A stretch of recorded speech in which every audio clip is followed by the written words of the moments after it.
United Technologies was one of the biggest decliners in the Dow today. Shares fell about 1.5% after the industrial giant's CEO suddenly and unexpectedly resigned. Mary Thompson has more on the unusual move at United Technologies.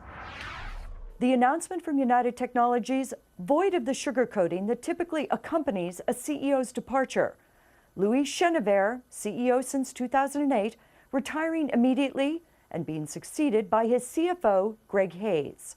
This is a shocker. It was not anything anybody anticipated. An industrial giant with businesses ranging from Carrier air conditioners to Otis elevators to Pratt & Whitney engines, UTC only saying Chenevert's departure is unrelated to the firm's financial performance, and the transition is part of an established succession plan. Still, investors didn't know the change was coming, and that's unusual for a firm this size, as typically they try to telegraph CEO succession.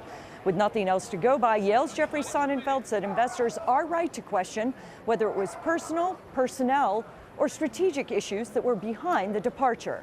There's something that's being hidden, something being hidden from sight. A 21-year veteran of the firm, Chenevert was seen as capable, if not dynamic. And despite concerns about competition in key markets like China, he wasn't dogged by criticism.